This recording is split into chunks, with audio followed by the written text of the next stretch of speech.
Hi everyone, I am pleased to have with me today Nicola Sorrell of Effective Accounting, who is going to talk about how to get 98% of your tax returns done by Christmas. So Nicola, tell us a bit about yourself. Give me some introduction about you, your firm, size of firm, employees, where you're based, that sort of thing, and then we'll take things from there. Sure, right. So I'm Nicola Sorrell. I founded Effective Accounting back in 2008 when I was feeling quite idealistic about being able to run my own firm, have a family, and kind of have it all because I'd just got married. So it's been going since then. I've only been doing it full time for about 6 years, and we've now got 5 members of staff. We're based in Milton Keynes. We have got offices, and we're looking after about 400 small, medium businesses, mainly owner-managed businesses, one director firms. Yeah, that's what we've been doing. Fantastic. And how many employees do you have there? 5. 5 We employees. were at 7. I've lost a couple in the last couple of months, but yeah, we're at 5, currently recruiting. Fantastic. All right. So before we get into the tax return things, I guess it's all hands to the pump. I know you've been very active on social media with everything you've been doing with clients. So how's that going at the moment in terms of managing through the crisis? I think all accountants will agree that we're really at it at the moment. I think it's great to be needed and it's great to feel like we're playing a part in helping people. We might not be looking after them physically, but we're certainly helping them financially. So the first couple of weeks were very much being hands-on to speak to every possible client we could in the quickest time. So I think within those first 2 weeks, I probably personally spoke to half of our clients. So keeping them up to date, it's constantly moving, isn't it? So yeah. That's right. So is it kind of is it just you, or you've got the whole team in terms of getting on the phones and picking the clients that you do need to speak to more than others, and how are you managing, the loan applications and furlough process? Yeah, for me at the moment, I'm the main client contact.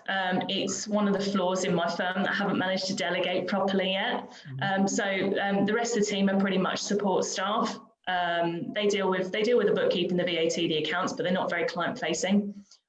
So it has really been me. The way that I focused on finding out which clients needed help was I just sent out a form. So I did a Google form saying who needs help, how worried are you, how stressed are you, who needs a phone call, and I extended my hours. So I use Calendly for bookings, and I extended it so that I was taking calls early mornings, evenings, weekends, and I just made myself as available as possible.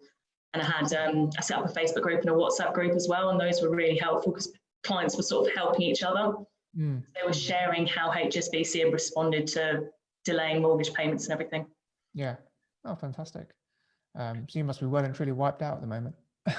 Just a bit.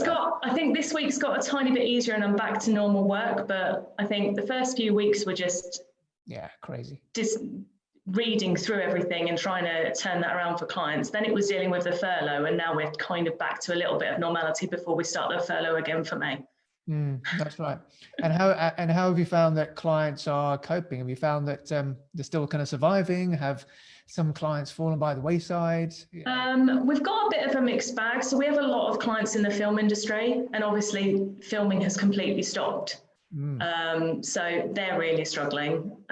So when I say in the film industry, nothing too glamorous. They're sort of lighting guys, technicians, riggers, that kind of thing.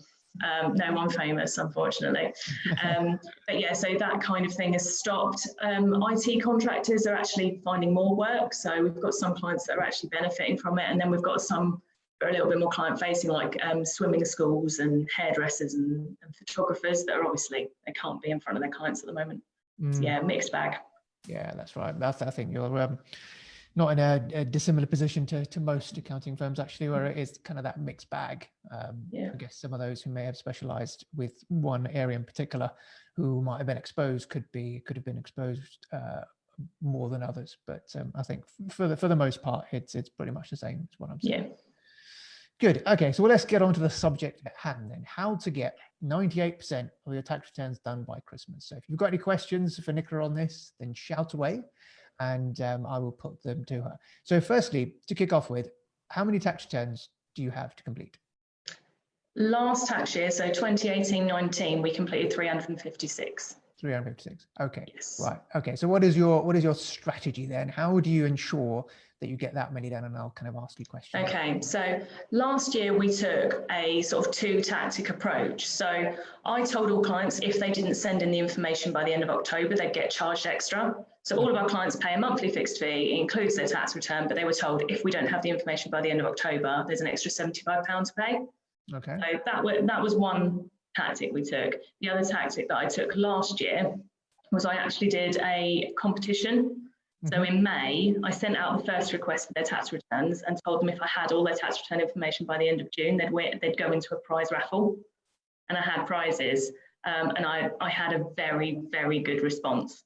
So there was an iPad, a Google Home Hub, and some Amazon vouchers. Okay. So we had a lot of information received before the end of June, and it just gave a sort of two-prong approach of a stick and a carrot, I suppose. Absolutely. Yeah. Fantastic. Did you get any negative replies or commentary back from your fine for delaying sending information after October? A handful of clients, but they're the ones that would always be awkward. So you'll find that it'll be the ones that will always be late no matter what you did.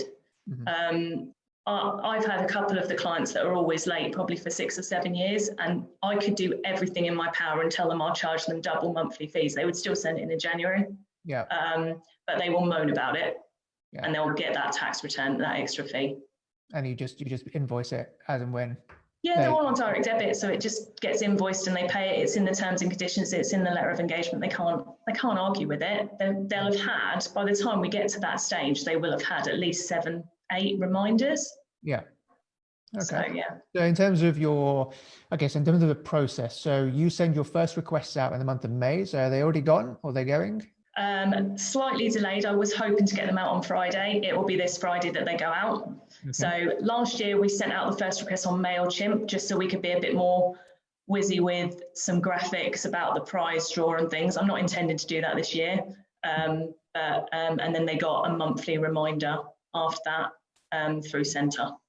All right. So yeah, I was going to ask, the next question was, you use Centre, do you, to manage that workflow side of things? Yeah, we do. The main reason we did it on MailChimp to start with was to create a bit of a buzz around the raffle, the prize draw. So we did a lot on social media about 9 reasons why you should make your tax return early, and one of them was to get a prize. Yeah. So it was just to make it look a little bit more interesting in their inboxes rather than another email from me. Yeah, absolutely. Fantastic. And what about your tax return software? What do you use for that? TaxCalc. Okay. So last year was the first year we used TaxCalc. We moved from Iris before that. So we've been with Iris since I started out. And last year was the first year we were using TaxCalc. How did you find it? Much quicker and easier to use, actually, and I think much easier to train the staff on. Okay. So this year I will be transitioning all the tax returns to them. Last year I did all 356 tax returns. Wow. Yes. So this year is all about delegating it. Good. Absolutely. Got to delegate. And what about so in terms of the information request that goes to the clients, is that something that you take out of TaxCalc for each client and send it to them to fill in the gaps so they can see what they put in last year? Or is it just kind of a brand new form you send out for them to give you the information? It's a brand new form. I used to send out one that was pre-filled for the previous year, and I used to find that it led the client too much. They'd put in the same figures. So I actually have a form on our website that I send out the link to, and clients fill that in. Okay. A large proportion of our clients will just be salary and dividend from their owner managed business. So there's not too much for them to fill in. So it's kind of geared for them to say, do you have rental income? No, therefore nothing to fill in. So we tend to find we get a better response with it that way. Okay. And is it when you send them out, do you have sorry, what was I going to ask you? Yeah, is it so the form you've created on your website, is that like a Google form, or is it? No, it's embedded into the website, and we've got quite an odd website that no one's ever heard of. It's not on WordPress, but it's embedded into the website. This year I'm moving it to Cognito Forms. Okay. But at the moment it's just embedded into the website. Okay. And what percentage of clients actually completed it on the website? 99% of them. There's an option to download it as a Word or PDF document and handwrite it if they want to, so they can do that. But I would say pretty much all of them fill it in on the website. Okay. And you were able to get, was there a facility to upload documentation and information to it? Yeah, so they can upload their P60s, they can upload their bank interest statements and things, and they can email with additional information if they want, but there is the facility to upload it all. Yeah, yeah. So most people did complete it. Yeah, pretty much. Yeah, but I've been using that same form for about 4 years, so I think clients are now used to filling it in. Yeah. Fantastic. Okay. And then, so in terms of your reminders, how often do you send them out? Is it just once a month? We sent out the first request at the beginning of May last year, and we did send out reminders every 2 weeks up until the end of June, just to really push home the competition for the prizes, because we thought we'd try and really bring the busy season into the summer. I wanted to get away from having a busy winter, but then after that it was once a month. So up to the end of June, it was we probably sent out 4 reminders. So the first reminder, then 3 more. And then after that, it was at the end of each month. Okay. And in terms of the reminders that you send out, is there anything fancy or clever that you put in the copy when you send it out to request the information, to try and, you know, cajole them and incentivize them to reply back to you and not just ignore it as just another email? I wrote a blog about the 9 reasons to get them submitted early. One of the big ones, obviously, being the payments on account. Which doesn't help us this year because they're deferred. But that was certainly one of the big ones. So I did actually go through, and the ones that I knew that had a large payment on account, I specifically changed their email. So there was a little bit of manual work involved, but the ones that I really wanted to get in, I added a little bit of personal touch to those emails. But generally, they just said, just as a reminder, you've missed out on the competition, oh well, but these are 9 other reasons to get your tax returns done. Get the information over to me. And as well, I'd tailor them for the ones that are just salary and dividends. I'd remind them that this is only like a 30-second form for them. It's like, you just need to tick 2 boxes. This will not take up much of your time. Yeah. And just trying to remind them that actually I'm the one doing the tax return, not them. They just need to give me the information. Exactly. Yeah. I think that does help when you actually tell a client it's not going to take you very long, just do this, and pass the obligation and the onus upon us to get it done for you, so we can bring you benefit. I also was constantly telling them how many people had filled it in already to make them realize that it wasn't that hard. Yeah. So I was constantly telling them we're doing this competition because we want to get the tax returns done quickly this year and not have a really difficult winter. And I was constantly telling them we've already had 60 people fill it in, we've had 90 people fill it in. Yeah. So yeah, that's a very good tactic. Yeah, we use that as well. It's that thing about social proof. People want to do the right thing, and if you tell them that most people are doing it, like for example, if we have this app and most people have downloaded it, then more people will download it because it's the right thing to do. Definitely. Good stuff. So I guess in terms of how you track your tax returns to be required to be done every month, you just put that in center, and then every month that then leaves you with a list of people which you can export in a CSV and upload into your email, MailChimp software, whatever, to send out the next lot of reminders. Is that the way you do it? That's what we were doing up to the end of June, but then after the end of June, you can set it up in Center to automatically send out reminders. So it will automatically remind once a month or every 3 weeks. We might try every 3 weeks for the next couple of months just to see what we can get done this summer. Yeah. And with everybody at home, I'm hoping that it'll be even better than last year because there's no excuse. They're all sitting at home anyway. So I was going to ask you if you had any sort of targets for yourself in terms of how many you get done every month or for your team, but I guess you did them all last year. But this year, if you're going to get the team involved, do you have any ideas as to how you're going to motivate them and get some targets in place to get X amount done every month?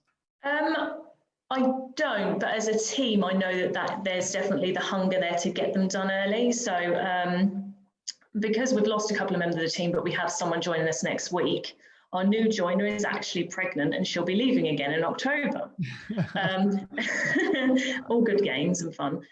So the big incentive for the team is to get them as many as possible done before she goes off on maternity leave.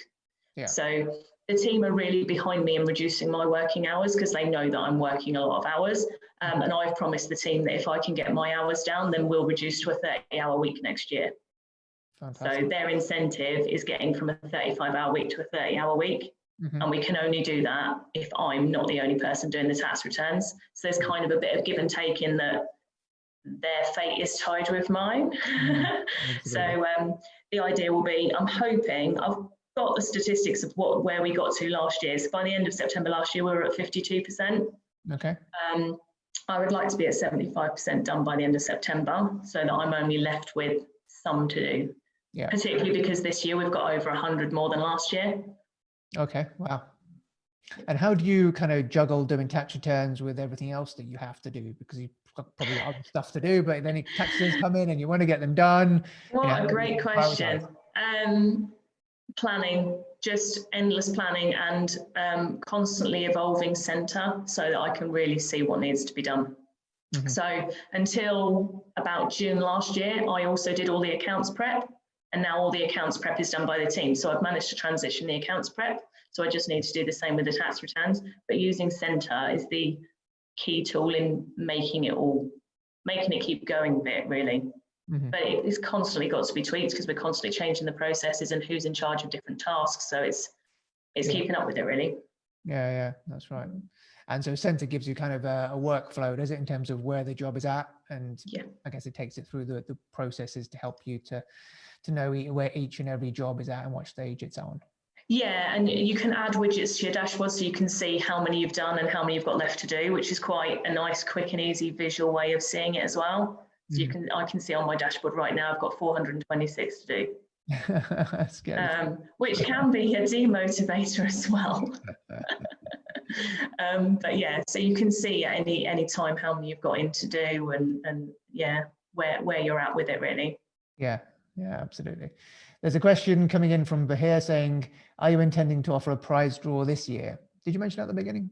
I think I did. No, I'm not. I'm going to see how it goes. I'm hoping last year they can see the benefits of getting them done. Yeah. I don't want to get them in the habit of thinking that I'm going to have a competition. But equally, only 3 of them out of 420 can win something. So I'm not sure it's that much of an incentive. I think it was more just something different, a little bit of a gimmick. I don't think it'd have the same effect this time round. I'm going to focus more on the fact that hopefully they're all sitting at home on their bums and can fill it in quickly. Absolutely, definitely. Yeah, you'd hope so. And how are you intending to train your team on getting tax returns done? I've started doing a few videos. I've started doing a few Loom videos, and then I'm planning on doing a training session, but it's basically just waiting for this new starter to start next week. And then that's what I'll be focusing on probably towards the end of May after she's settled in a little bit.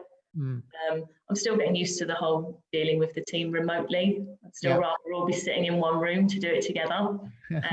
But yeah, so we'll be doing a team training session and trying to I'll cherry pick some of the more straightforward ones so that they can focus on those to start with to build their confidence. But yeah, I'm hoping that I'll be doing very, very little number of these ones now. Sure. Fantastic. Yeah, so on that role, remote working, I guess you're embracing using videos a lot. And I guess you mentioned Loom. We use Loom as well in terms of training it. That's quite good, isn't it? Yeah. I'm guessing you have weekly huddles and things over Zoom. Is that right? We're having a daily meeting in the morning just to check in with what everybody's doing and how everybody's feeling. We keep up to date on Google Hangouts as well. So we have a couple of channels on Google Hangouts just for social things if you want to post a silly GIF or a picture or something. Or so we're doing our best. It's challenging. Yeah. So approximately, what's your kind of turnaround time from when the tax return comes in? How quick do you aim to get it back out to the client? Probably within 3 weeks.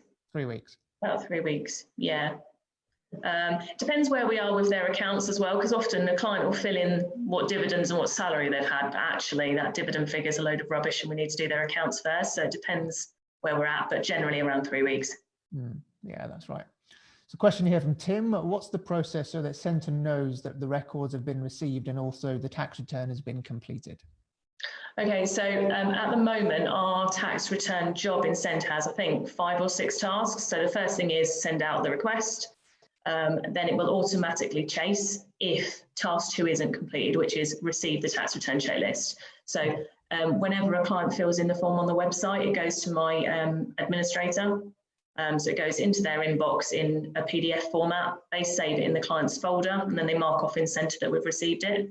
So then it falls to the next task, which is prepare tax return, which is currently set to me. Okay. Yeah. Fantastic. Nice and easy. Yeah. Similar sort of thing on, we use Glide, and it's a similar sort of thing in terms of workflow. You check the job in to say, books received, and it goes on to the next one and doesn't send out reminders. So, yeah, it'd be great if it was automated in that it knew that they'd filled in the form, but that would require having a form in centre, and that just feels like a whole other ball game. Yeah, it'd be great if they could, someone could see if the form had been filled in correctly, and then missing boxes, and send out an email to say you haven't done this and you haven't done that. Yeah, yeah. It'll come. AI, it's coming. Good stuff. So I think we've covered off a lot of what I had written down in terms of process. So you've gone through the process pretty well, I think, and explained how you do it. So it's a mixture of carrot and stick. You had the reward, you had stick in terms of the penalty for not getting the information in by a certain time. You've got your processes pretty slick and lean, so you know exactly what's coming in and when and what you have to do.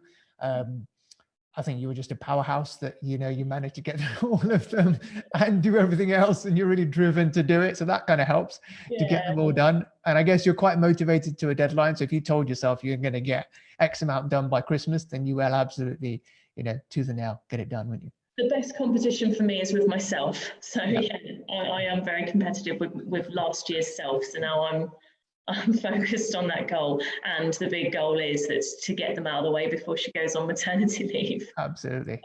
So yeah, definitely. Cool. Is there anything else about the process that you want to share? Do you kind of have like a peak in sort of July, August when they all start to come in, and how do you manage that? Yeah, we did. Most of them came in July, August time. So we had a lot came in immediately. So I was actually a little bit concerned at how quickly they came in. So we had, I think we had 40 come in within 2 days. Wow. When I sent out the first email. Then we had probably the rest of the bulk came in July, August time. So yeah, I think it's just turning them around as quickly as you can, but also if you are sending out reminders and you are inundated with them, maybe delay the reminder, because otherwise you're creating a backlog for yourself that you can't turn around, because equally once clients have sent them in, they're expecting you to turn them around. That's right. So there was a few occasions where a reminder should have gone out at the end of the month. That was the plan, but I delayed it by maybe 2 weeks because I knew that I wasn't able to cope with the number that were coming in. Yeah. Do you have an auto email set up that sends them an email as soon as they've sent something in to say, thanks for the information, we'll be in touch with you in the next 10 days, 2 weeks, something like that? Yeah, so it's automated through the website. So when they fill in that form, they get an email saying, thanks very much for filling it in. This is a copy for you, and we'll be in touch over the next 2 to 3 weeks to prepare the return. So yeah, we try and set their expectations as far as we can.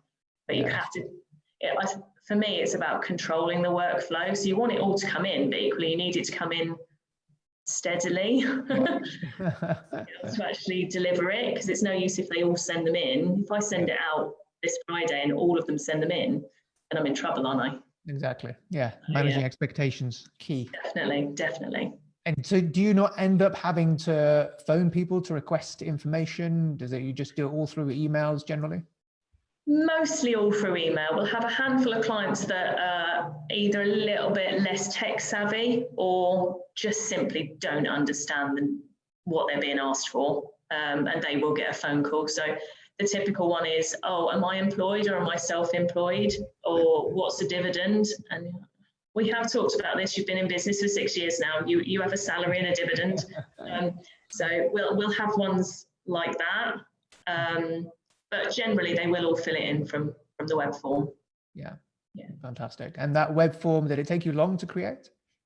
No, but I hone it every year as well. So when I get feedback from clients, or if they seem to not quite be interpreting it the way that I want, I'll tweak the wording slightly. So this year I have changed it to employment income, i.e. from your limited company, or employment income from another company, just to try and make it really obvious for them. Because I think there is a danger that what's obvious for us really isn't for them sometimes. So you have to really dumb it down a little. Absolutely. Yeah, couldn't agree with you more. And in terms of the form itself, I guess it kind of it condenses if the answers to the questions are no, so it kind of skips the rest of the form, but it has the ability to then ask further detailed questions if they do have more complex. Exactly, yeah. So they're yes or no answers, and if you click yes, then it opens up to fill in more information. Otherwise, it looks like quite a simple form, because they'll just stick yes to employment income, yes to dividend income. There's a box there as well of, I don't know how many dividends I've taken. Can you calculate them, please, Nicola? and they can tick that, because a lot of them won't have a clue, will they? They'll just go, you've got it in your bookkeeping, why are you asking me for this? Yeah. And I try and make them aware that I have to ask in case they've got something else that I'm trying to remind them of, child benefit, pensions and things like that. So I get a lot of people asking, why do you need me to fill this in when you've got all the information already? So yeah, just reminding them of why it is. Yeah, that's right. Most definitely. Yeah, we've done a similar thing with a Google form. Set a Google form up and it kind of goes through the same sort of thing, where they can, if we do their payroll, then they just tick a box to say you do our payroll, or if we look after their accounts, they just tick a box to say you do our accounts, so we'll have the dividend information anyway. Yeah. So I guess the less friction you can put in that process, the better to kind of get them to actually do it. That's the biggest challenge, to actually get them. Definitely preempting what they will be thinking. So when you give them a form and you ask them to fill in their dividends, they're thinking, well, you should know that. Yeah. So it's like, okay, yeah, I know. But then you will get some clients that want to tell you what they think their dividends are. So you need to be prepared for both. Yeah. Absolutely. And yeah, so the form itself, I guess, takes no time at all, depending on the complexity of their affairs. Yeah, and then it works on mobile as well. It's mobile responsive. So I did ask a lot of clients. I was getting some feedback like, do you normally fill it on a mobile or on the web, or do you do it on a tablet? And a lot of them have done it on their mobile, so it is quite user friendly. Yeah, fantastic, cool. Okay. Well, I don't think there's any more questions, so I think we'll call it a day there. But it's been really useful, Nicola. Thank you so much for sharing that process with us, and hopefully it's given some ideas and inspiration and motivation to others. So target, guys, 98% tax returns done by Christmas. If Nicola can, you can. And we'll catch up soon. Thank you. Bye, everyone. Bye.